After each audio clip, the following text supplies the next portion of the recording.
Okay, so today we're going to continue on with Romans. We're going to start with Romans chapter 3. We have just read about how the world has gone astray. It has chased after its own thing. It has refused to acknowledge what it knows inherently deep within it. We human beings have refused to acknowledge what we know instinctively about God, and we have gone our own way.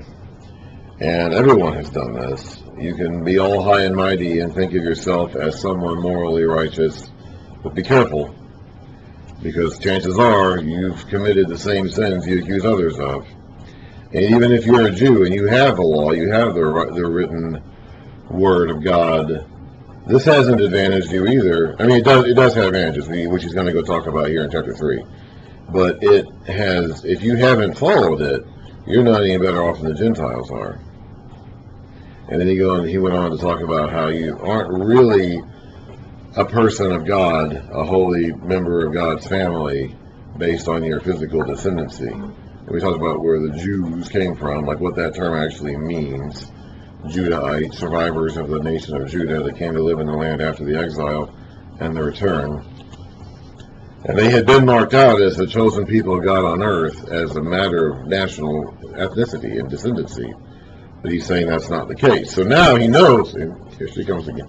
I guess they just know when I start talking, it's time to come out and bother me. I guess they just know this. Because here she is. Yep, right there. They've been back there all morning, haven't bothered me.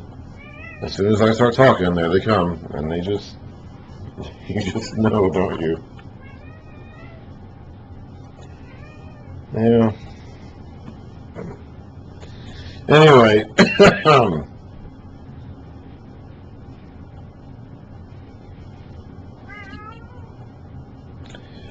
so he knows that they're going to have arguments to this. He knows that some of his Jewish listeners who are reading this letter being read out loud to them by somebody are going to have objections at this point. So he's going to raise those objections that he anticipates they will have and deal with them.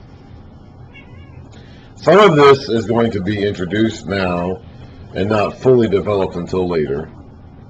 Cat, I want you to not do this. There you go. So hang on to that, because he's not going to fully address some of these things until later on, chapter 9 to be specific. But he is going to say here, he is going to bring up an objection that he knows someone in his audience will have at this point. What advantage then is there in being a Jew? Or what value is there in circumcision? So he knows that his Jewish audience, he just got done saying that it doesn't matter whether you're born a Jew or not. And he knows that there's going to be Jewish members of his audience who are going to object to that. So he's saying, okay, there are advantages. He says, what advantage then is there in being a Jew? A physical, literal birth Jew. Or what value is there in circumcision? Much in every way. First of all, they have been entrusted with the very words of God. Now he'll go back and list off more advantages later. For whatever the reason, and I don't know if he did this on purpose, or if this just kind of happened as he was talking out loud and he went off onto a tangent here, I'm not sure. But for some reason or another, he kind of stops talking about this now, and he starts going on to something else. He will come back to this thought in chapter 9, where he continues listing off some of the legitimate advantages and privileges the Jews did have. It's not accurate to say that they were not privileged, they were. Now, their privilege did not benefit them in terms of having exclusive access to salvation or anything like that. But they, God did choose them. He didn't choose them because they were all great. He chose them basically for his own arbitrary reasons. But he did confer upon them advantages and privileges that the other nations did not have. And one of those, as he mentions here, is that they were entrusted with the words of God. This is an awesome privilege. Everything that was written here was written by a Jew, except for maybe the book of Luke and Acts. Luke may not have been a Jew. Everything else was. Maybe the end of maybe the very, very, very end of Proverbs, written by King Lemuel, whoever that was. That guy may not have been a Jew, I don't know. But everything else here was written by a physical descendant of Abraham. So that itself is an awesome privilege that they did have. And they have others, which Paul will get back to later on. But now he wants to talk about something else. Again, I don't know if this is intentional or how he ended up on this, but he's going to leave that thought alone for now. He's going to go ahead and talk about, so they were entrusted with the words of God. But what if some of them didn't have faith? Some of them did not use that privilege properly. They were supposed to use this word. They were supposed to take this message they got from God and live it, certainly, live according to his code of conduct and his standards, and then be an light, an example to the other nations around them. But of course, as we read in the Old Testament, they did not end up doing that. So what if some of them did not have faith? Well, what if some of them are not faithful to their commission? Will their lack of faith nullify God's faithfulness? So will their lack of faith cancel out God's own faithfulness? Not at all. Let God be true and every man a liar. So just because the people do not live up to their end of the bargain does not mean that God will. This goes all the way back to the covenant in Genesis 15 when God made this covenant with Abraham to give them the land and all that. Remember, in those days, covenants were a two-way process. And if you did not fulfill your, we read about this ritual in Genesis 15 that God instructed Abraham to perform about cutting up these animals and laying them, the pieces of these animals, apart from each other with a path in between for Abraham to walk through. This was a covenant-making procedure back in their day. You would cut up an animal or two, or you'd have two birds and you kill each of them, and you would set the parts of the pieces of these dead animals, or these two different dead birds, apart from each other with a path in between them, and both members of the covenant who were entering the covenant pact would pass through and walk between the parts of these animals, and it was a sign saying, if I do not fulfill my end of the bargain of this covenant, let what happened to these animals happen to me. Let me be cut up and discarded like these animals have been. And that was part of the covenant-making process. And God passed through the pieces. If you go back and read Genesis 15, you'll see that God appeared in the form of like a blazing pot with a torch in it or something, and did pass between the pieces, whereas Abraham actually didn't. We don't read that Abraham went to sleep and had a vision, and we don't read that Abraham actually passed between the pieces. But God will be faithful to his covenant, even if Israel isn't. Even if Abraham and his children end up not being faithful, God will still be faithful. He will fulfill his covenant. He will bless the world through Abraham's seed. And that ends up being, of course, Jesus Christ, as we read in the book of Galatians. And he will fulfill his end of the bargain, even if humanity does not. So let God be proven true and every man a liar. As it is written, so that you may be proved right when you speak, and prevail when you judge. But if our unrighteousness brings out God's righteousness more clearly, what shall we say? So if our dullness enhances his brilliance, what does that say about us? Should we say that God is unjust in bringing his wrath on us? This is a human argument. Certainly not. This is how we think. This is how we think. We think, and I thought this too. This was a problem I had back when I was younger. I thought, if my dullness enhances God's brilliance, how can I be blamed? Like, I'm dull. Like, I'm inherently less brilliant than God. So if my dullness enhances God's brilliance, am I to be faulted for being dull compared to God? If that were so, how could God judge the world? Someone might argue, here continuing on with this thought, if my falsehood enhances God's truthfulness and so increases his glory, why am I still condemned as a sinner? So like, if my awfulness, if my wickedness makes his holiness look all the better in comparison, then why blame me? I'm just making him look good. I'm giving him glory by making him look better compared to me and my sinfulness. Why not say, as we are being slanderously reported as saying, and as some claim that we say, let us do evil that good may result? Their condemnation is deserved. He's not even going to dignify this argument with an actual response. He's just saying, let their condemnation be deserved. Anybody who says this is just being foolish. Let their condemnation is self-evident. Let them use it. Basically, you're saying, like, let us do evil so that good may result. Let us be evil and engage in wickedness so that God can look all the greater. I mean, if you think about it, this is a silly art. Now, again, this is an argument that we can go. I got caught up in this. This is an argument that I danced with when I was in my late 20s. And it's like, why not just go off and do all kinds of wicked things? And that just makes God look better. But it's when you think about it, and as you get older, you realize that, or I like to think you do. I did, as I thought about it as I went through life. Like, the argument itself is inherently foolish. Like, why do stupid things for no reason? It's like, why do it's like, it'd be like engaging in foolish, wicked behavior for no reason. Like, why even do that? It's a silly, ridiculous thing to do. God is not going to lower himself to that standard, otherwise he has no credibility left to judge the world by. So if you're going to go off the deep end and just engage in every kind of revelry and wickedness that you can think of, you're not doing it for the sake of God. You're doing it for the sake of your own desire to sin. This goes back to what we read in James, when James gives us a very clear explanation of how the process of sin works. James 1, starting in verse 13. When tempted, no one should say, God is tempting me.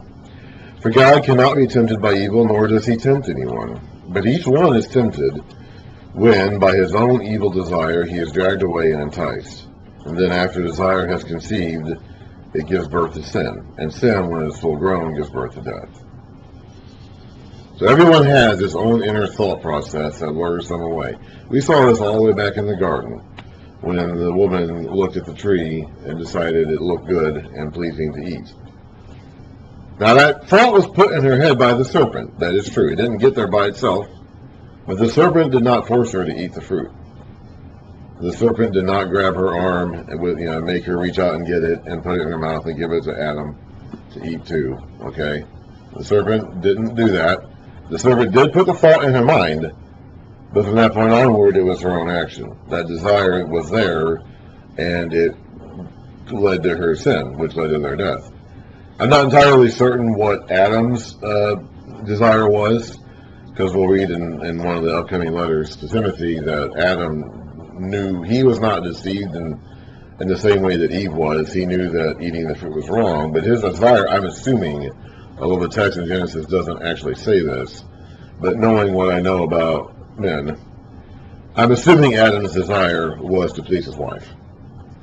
He did not, even though he knew he shouldn't be doing this, he shouldn't be eating of the fruit, and he shouldn't let her eat it either, he did it to please her. That, I believe, again, the text doesn't ever actually say this, but knowing what I know about men, I think that's pretty very likely what Adam's desire was to please his wife. Her desire was for the fruit. His desire was to please his wife. But anyway, we'll talk actually about Adam in a little bit here. So the desire to sin comes from within us.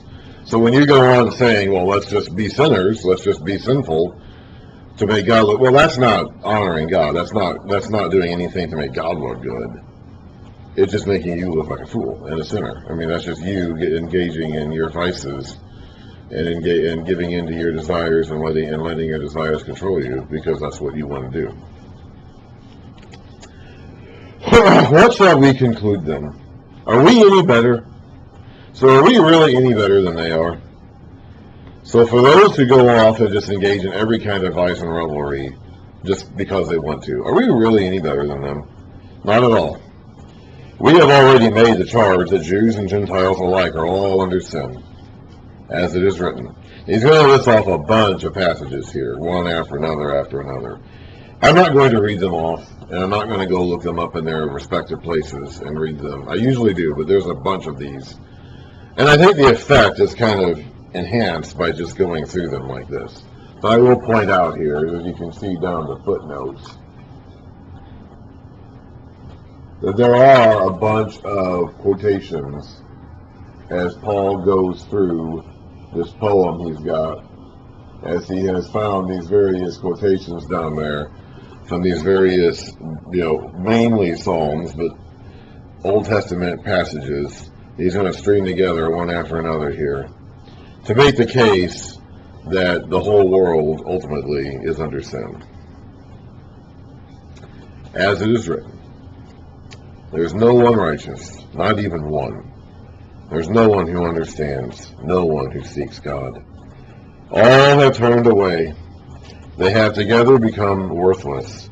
There is no one who does good, not even one. Their throats are open graves. Their tongues practice deceit. The poison of vipers is on their lips.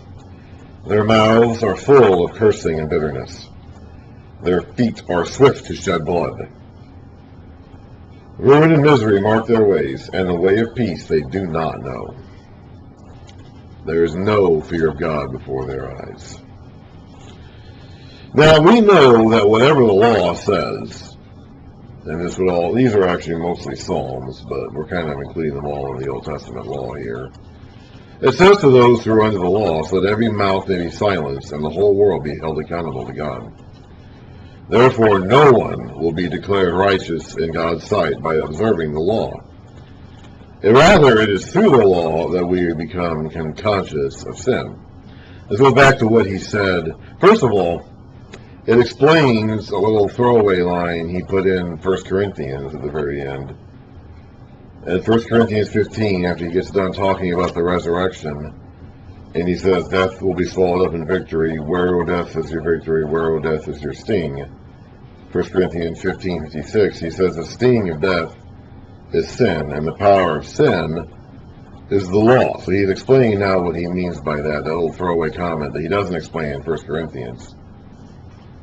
It's through the law that we become aware that we are sinners. Now, we actually already read this explained in the letter to the Galatians, which I want to read here in Galatians 3. So let's read that again to kind of get a quick refresher on this.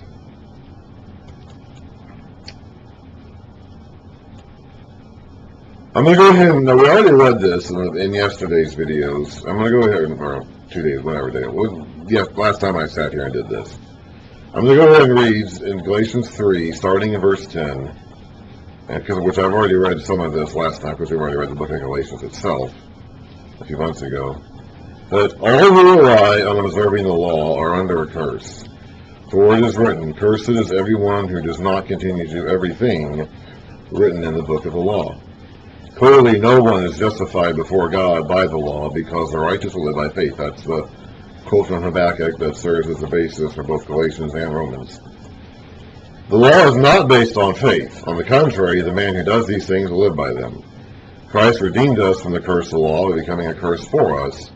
For it is written, curses everyone who is hung on a tree, which Christ was when he was crucified. He redeemed us in order that the blessing given to Abraham might come to the Gentiles through Christ Jesus, so by his faith we might receive the promise of the Spirit. I'm going to skip a few verses down here and go down to 19, where it says, what then was the purpose of the law?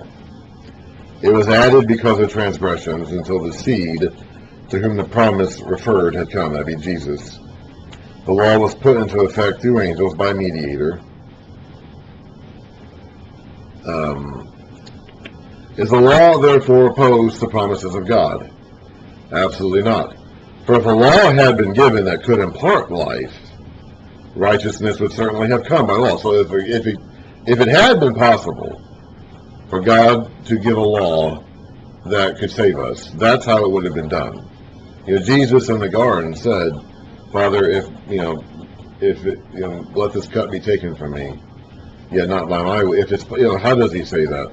Let's look at the Garden of Gethsemane. Actually, let me read this. Okay, hang on. I have my bookmark, but I only have one mark. But let's go and look at the way the Gospels record Jesus' prayer in the garden.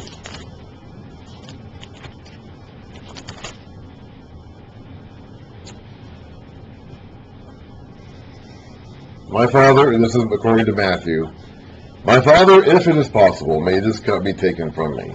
Yet not as I will, but as you will. And he says again, my Father, if it is not possible for this cup to be taken unless I drink it, may your will be done. Obviously, the cup was not taken from Jesus, so there was no other way. It was not possible for the mission to be accomplished in saving the world, saving man, any other way. Mark records it as such: Abba, Father, everything is possible for you. Take this cup from me, yet not what I will, but what you will. It's the only record we have of his words in Mark. Let's see how Luke reports it.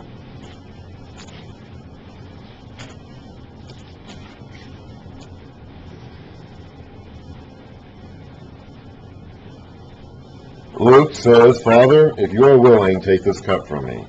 Yet not my will, but yours be done. So if it was possible for there to be another way of salvation, if a way of salvation could have been accomplished through the law or any kind of law, it would have been done that way. But that was not possible. But the scriptures declare, this is back in Galatians again here, that the whole world is a prisoner of sin, so that what was promised, being given through faith in Jesus Christ, might be given to those who believe. Before this faith came, we were held prisoners by the law, locked up until the faith should be revealed. So the law was put in charge to lead us to Christ, that we might be justified by faith. Now that faith has come, we are no longer under the supervision of the law. And he declares elsewhere in Galatians that the law was kind of like a guardian or a tutor for a son of a family that was in charge of that son and did various things for him until the son came of age. So through the law we become convicted of sin. Through the law, sin is made known. I think we'll go ahead and stop there. And we're going to have, in the beginning of the next verse, we're going to have a but now. So let's start that with the new video.